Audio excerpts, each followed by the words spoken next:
Saya yakin ini ada orang merekayasa sehingga terjadi hiruk pikuk ini. Entah dengan apa caranya, orang-orang pintar ngadu domba itu sudah punya cara untuk. Tidak ada kebohongan kolosal. Sulit, kebohongan itu parsial. Kalau ada orang bukan Habib ngaku Habib, ada. Artinya bukan durian Nabi, ngaku durian Nabi untuk kepentingan tertentu, itu ada. Akan tetapi kalau pas semua orang klan habaib batal semua, ini ya jadi permasalahan. Pagi ini saya ingin sedikit berbicara tentang hiruk pikuk, tentang nasab dan lain sebagainya yang saat ini cukup mengganggu. Ya, akan tetapi yang perlu kita sadari pertama sebelum saya membahas pokok masalah, saya yakin ini ada orang merekayasa sehingga terjadi hiruk pikuk ini. Entah dengan apa caranya, orang-orang pintar ngadu domba itu sudah punya cara untuk itu. Untuk apa? Ya, diantaranya juga kepentingan politik. Kenapa? Kalau umat Islam bersatu, maka mereka tidak akan berhasil politiknya. Orang-orang kafir dan orang-orang munafik akan gagal semua usahanya. Kenapa? Jika umat Islam bersatu.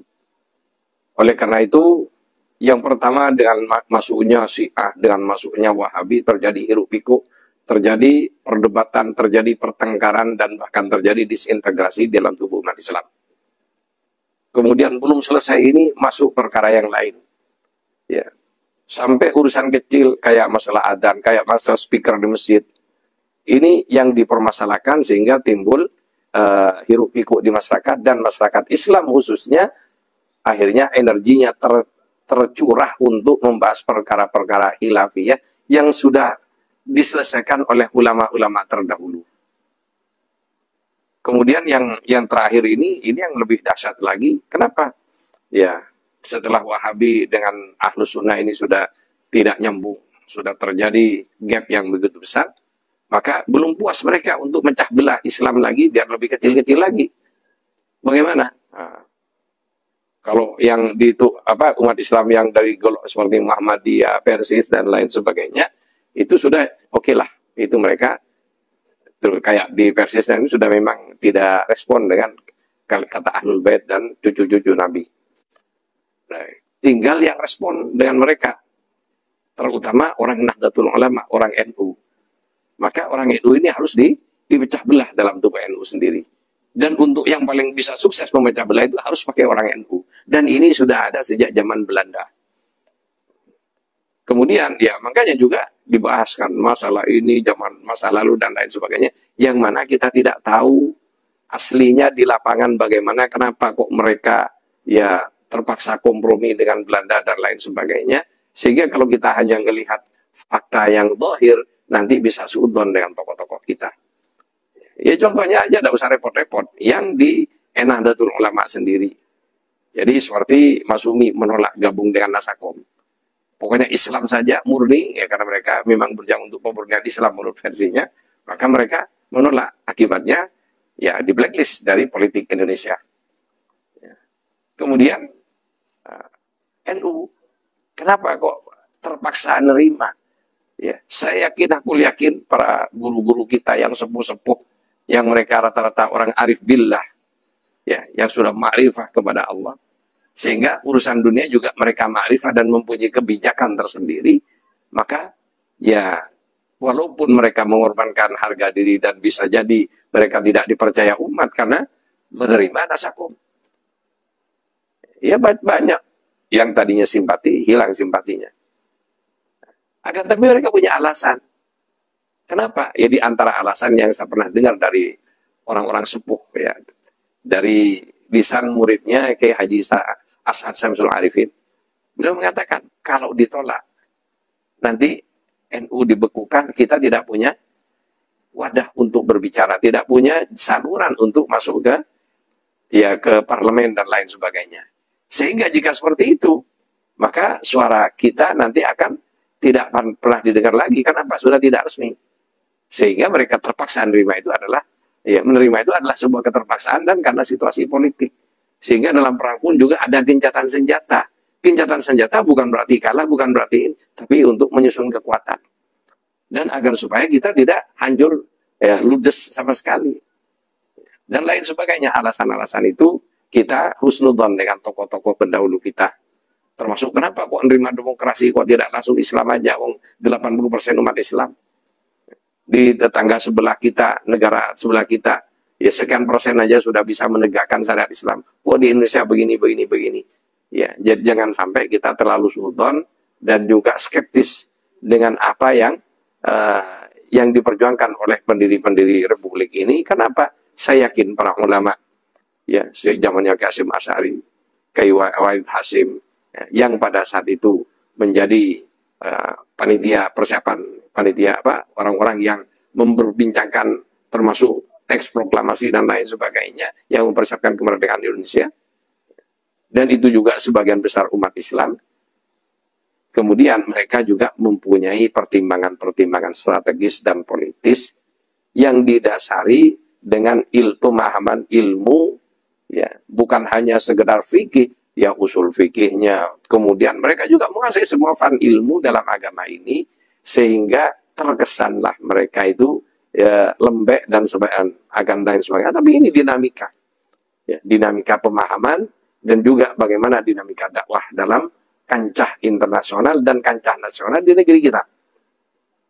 Kembali pada fokus masalah nasab sekarang. Jadi umat Islam begitu banyak perhatian. Buktinya di Facebook yang mengikuti, di YouTube yang mengikuti tayangan-tayangan ini, banyak yang sangat tertarik, minimal tertarik mendengar alasan-alasannya. Intinya banyak yang tertarik.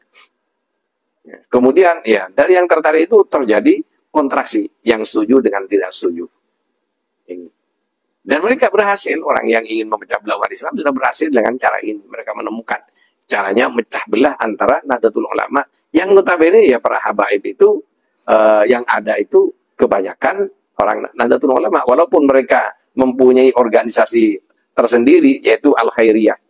Ya, kalau Arab yang di luar habaib namanya Al-Irsyad.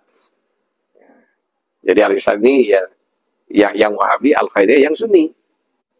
Akan tetapi banyak kan dari para habaib yang menjadi pengurus Nahdlatul Ulama juga. Maka ini harus dipecah belah.